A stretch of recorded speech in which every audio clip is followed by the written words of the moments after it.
ನಮಸ್ಕಾರ. ದಕ್ಷಿಣ ಆಫ್ರಿಕಾ ವಿರುದ್ಧದ ಎರಡನೇ ಟಿ20 ಪಂದ್ಯಕ್ಕಾಗಿ ಟೀಂ ಇಂಡಿಯಾದಲ್ಲಾಯಿತು ದೊಡ್ಡ ಬದಲಾವಣೆ.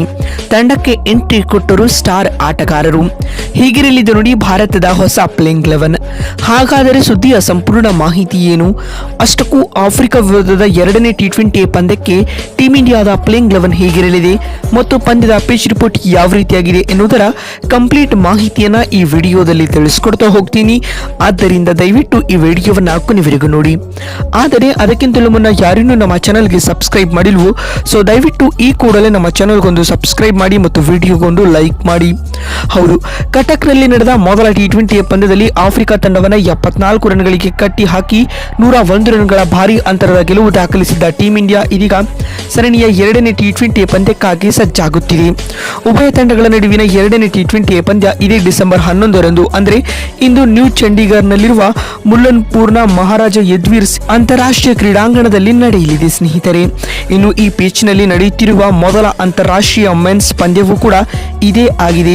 ಹೀಗಾಗಿ ಈ ಮೈದಾನದಲ್ಲಿ ಯಾರು ಶುಭಾರಂಭ ಮಾಡಲಿದ್ದಾರೆ ಎನ್ನುವುದನ್ನು ಕಾದು ನೋಡೋಣ. ಇಲ್ಲಿ ಕೇವಲ IPL ಮತ್ತು ಡೊಮೆಸ್ಟಿಕ್ ಪಂದ್ಯಗಳು ಮಾತ್ರ ನಡೆಯುತ್ತಿದ್ದವು. ಆದರೆ ಇದೀಗ ಇದೇ ಮೊದಲ ಬಾರಿಗೆ ಅಂತಾರಾಷ್ಟ್ರೀಯ ಮ್ಯಾಚ್ ಒಂದು ನಡೆಯುತ್ತಿದೆ. ಇನ್ನು ಮೊದಲನೇದಾಗಿ ಈ ಪಂದ್ಯದ ಪಿಚ್ ರಿಪೋರ್ಟ್ ಬಗ್ಗೆ ಮಾತನಾಡುವುದಾದರೆ, ನಿಮಗೆಲ್ಲ ಗೊತ್ತಿರುವಂತೆ IPL ನಲ್ಲಿ ಪಂಜಾಬ್ ತಂಡಕ್ಕೆ ಇದು ಹೊಸ ಹೋಮ್ ಗ್ರೌಂಡ್ ಆಗಿತ್ತು. ಇಲ್ಲಿನ ಆವರೇಜ್ ಸ್ಕೋರ್ ಬಂದ್ಬಿಟ್ಟು 170 ಆಗಿದೆ. ಇದನ್ನ ನೋಡಿದ್ರೆ ಇದು ಬ್ಯಾಟಿಂಗ್ ಪಿಚ್ ಅಂತಾನೆ ಹೇಳಬಹುದು. ಅದಲ್ಲದೆ ಈ ಮೈದಾನದಲ್ಲಿ ಟಾಸ್ ಮೇನ್ ಕೀ ಫ್ಯಾಕ್ಟರ್ ಆಗಿರಲಿದೆ. ಯಾಕಂದ್ರೆ ಚೇಸ್ ಮಾಡೋ ತಂಡಕ್ಕೆ ಡ್ಯೂ ಅಡ್ವಾಂಟೇಜ್ ನೀಡೋದ್ರಿಂದಾಗಿ ಇದು ಲಾಭ ತರಲಿದೆ ಸ್ನೇಹಿತರೆ. ಇನ್ನು ಬೌಲರ್ ಹರ್ಷದೀಪ್ ಸಿಂಗ್ ರವರಿಗೆ ಇದು ಹೋಮ್ ಗ್ರೌಂಡ್ ಆಗಿದೆ ಸ್ನೇಹಿತರೆ. ಓವರ್ ಆಲ್ ಆಗಿ ನೋಡೋದಾದ್ರೆ ಇದೊಂದು ಬ್ಯಾಟಿಂಗ್ ಸ್ನೇಹಿ ಪಿಚ್ ಅಂತ ಹೇಳಬಹುದು ಸ್ನೇಹಿತರೆ.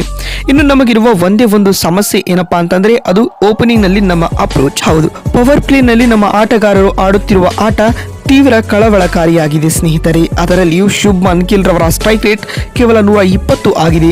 ಇದು ಟೀಂ ಇಂಡಿಯಾದ ಮ್ಯಾನೇಜ್ಮೆಂಟ್ಗೆ ದೊಡ್ಡ ತಲೆನೋವಾಗಿದೆ ಸ್ನೇಹಿತರೆ.